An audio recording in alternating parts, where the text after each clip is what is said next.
ప్రియులారా, బాగున్నారా? దేవుని వాక్యాన్ని క్రమంగా చదువుతున్నారా? ప్రార్థించుచున్నారా? నేటి ధ్యాన వాక్యము రోమీలకు రాసిన పత్రిక 8వ అధ్యాయము మొదటి 2 వచనాలు. కాబట్టి ఇప్పుడు క్రీస్తు యేసునందున్న వారికి ఏ శిక్షావిధియు లేదు. క్రీస్తు యేసునందు జీవమిచ్చు ఆత్మ యొక్క నియమము పాప మరణముల నియమము నుండి నన్ను విడిపించును.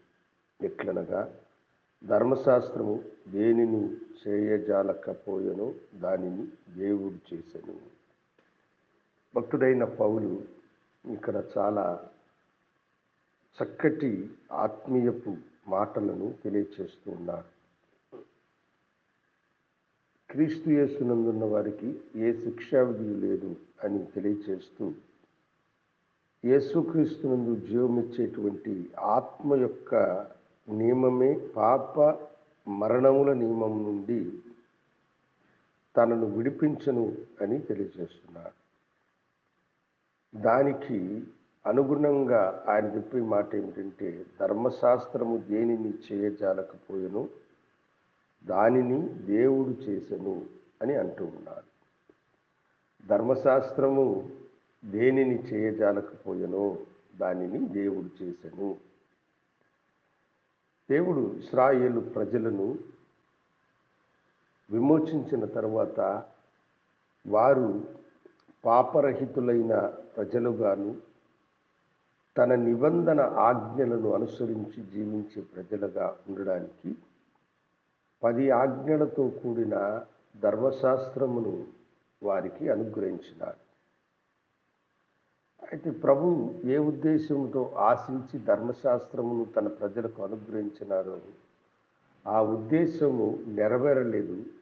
కానీ ధర్మశాస్త్రము తన కఠోరమైనటువంటి కొరడా దెబ్బలను వారి మీద ప్రయోగించడం మాత్రమే కాకుండా, ధర్మశాస్త్రము పాపులుగా పరిగణించబడిన మనుషులందరినీ శిక్షించమని అది ఘోషించింది.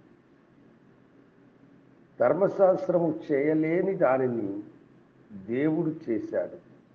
ధర్మశాస్త్రము పాపులను రక్షించలేకపోయింది. అయితే క్రీస్తు యేసు పాపులను రక్షించాడు. ఆయన యందు నమ్మకము విశ్వాసము కలిగిన వారికి ఏ శిక్షావిధి లేకుండా చేశాడు. యోహాను సువార్త 8వ అధ్యాయములో మనం ఒక చక్కటి వృత్తాంతమును చూడవచ్చు. అది జరిగిన సంభవం. ప్రభువు ఒకసారి దేవాలయములో ఉండి ఆయన దేవుని వాక్యమును బోధిస్తూ ఉండగా కొందరు మనుషులు వ్యభిచారమునందు పట్టబడిన ఒక స్త్రీని ఆయన ముందుకు ఈడ్చుకొని వచ్చినారు. ఆ స్త్రీ మీద వారు నేరమును మోపినారు. ఏమని నేరం మోపినారంటే, బోధకుడా, ఈమె వ్యభిచారము చేయుచుండగా పట్టబడినది. అట్టి దానిని మోషే ధర్మశాస్త్ర ప్రకారం రాళ్ళు రువ్వి చంపాలని ధర్మశాస్త్రము చెబుతూ ఉన్నది. అయితే నువ్వేమి తీర్పునిస్తావు అని ఆయనను వారు ప్రశ్నించినారు. ప్రభు వారందరినీ తేరి చూసినాడు. వాక్యంలో రాయబడిన మాట ఏమిటంటే, చిన్నలు మొదలుకొని పెద్దల వరకు వారిలో ఉన్నారని, అంతేకాకుండా వారు ఆయన చెప్పే తీర్పును చాలా ఆసక్తిగా చూస్తూ ఉన్నారు. దానికి కారణం ఏమిటంటే, ఎలాగైనాను ఆయనను నేరస్తునుగా ప్రజల ముందు నిలపాలని.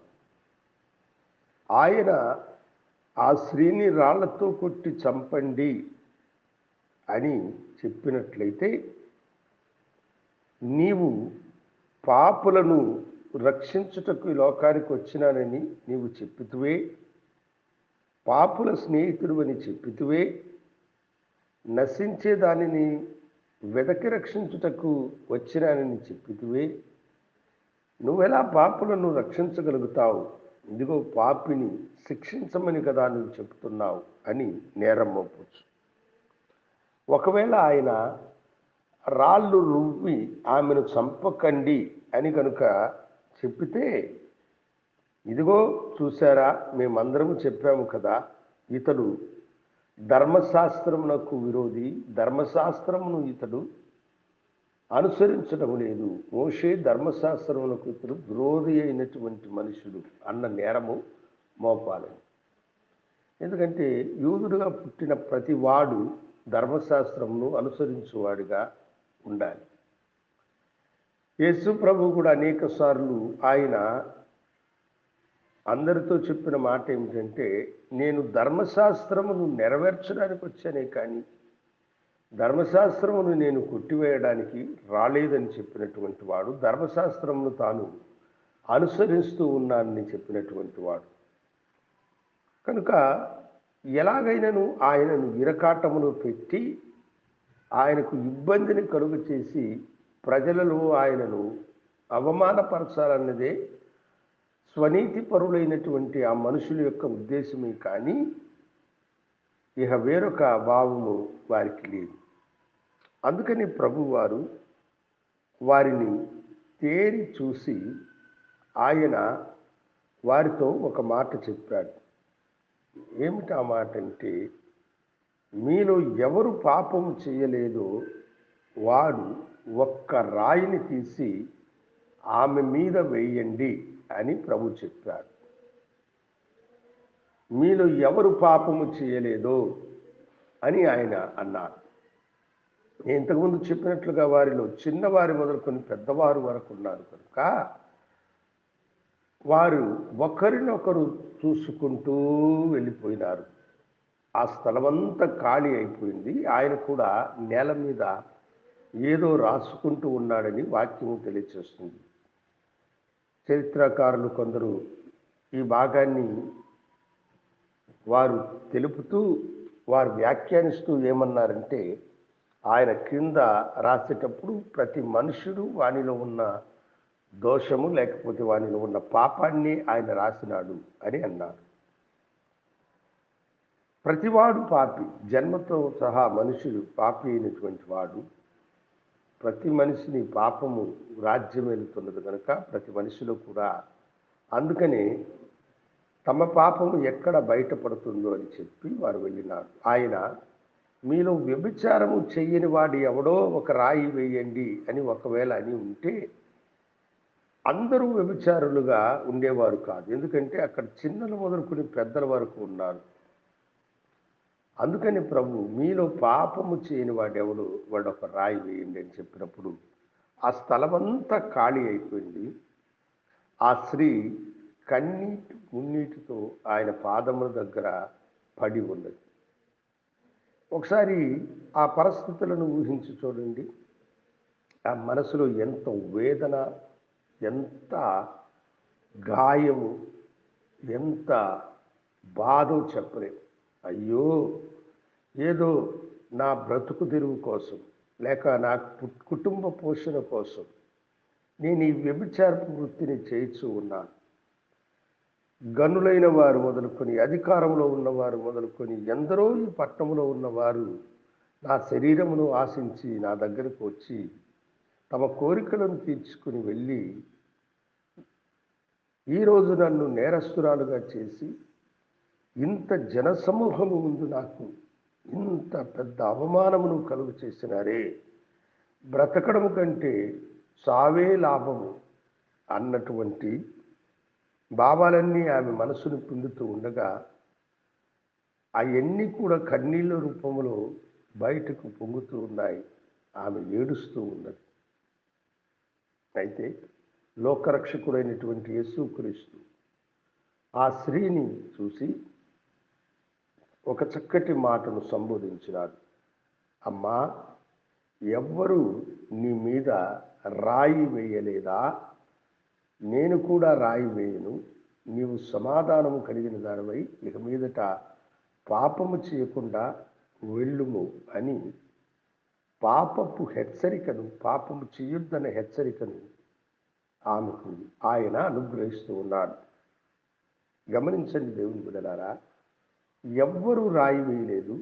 రాయి వేయగలిగిన అర్హత కలిగిన వాడు ఆయన. అంటే మీలో పాపము చేయనివాడు ఎవరో అని అన్నాడు, కానీ ఆయన పాపము లేనివాడు, పాపము చేయనివాడు. ఒకసారి ఆయన జనసమూహంతో మాట్లాడుతూ ఏమన్నాడంటే, నాలో పాపమున్నదని మీలో ఎవరైనాను రుజువు చేయగలరా అని అన్నాడు. మనుషుల ఛాలెంజ్ చేసి మాట్లాడినటువంటి వాడు. ఆయన పుట్టినప్పుడే ఆయనలో పాపము లేదని, ఆయన తల్లిదండ్రులు ఆయనకు జన్మనిచ్చినప్పుడు మనుషుల యొక్క పద్ధతి ప్రకారం లేక మనుష్య జాతి యొక్క క్రమ ప్రకారము స్త్రీ పురుషుల వాంఛను బట్టి అతడు ఈ భూమి మీద ఉద్భవించిన వాడు కాదు. మరియమ్మ కన్యకగా ఉన్నప్పుడే గర్భము ధరించినటువంటి స్త్రీ. అందుకని నీవు గర్భము ధరిస్తావు మరియా అని దేవుని దూత చెప్పిన వెంటనే ఆమె తన ఆశ్చర్యమును వ్యక్తపరిచినప్పుడు, ఇది ఎలా జరుగుతుందని ఆమె ప్రశ్నించినప్పుడు దేవుని దూత ఆమెతో చెప్పిన మాట, పరిశుద్ధాత్మ నీ మీదకు వచ్చును, సర్వోన్నతుని శక్తి నీ మీద కమ్ముకొనును కనుక పుట్టబోవు శిశువు పరిశుద్ధుడై దేవుని కుమారుడు అనబడును అని అన్నారు. పుట్టబోయే శిష్యుడు పరిశుద్ధుడు అవుతాడు, దేవుని కుమారుడు అవుతాడని. పుట్టుకతో ఆయనలో పాపం లేదు. ఆయనను ఎదుగుచూ ఈ లోకంలో జీవించినప్పుడు ఆయనలో పాపము లేదు.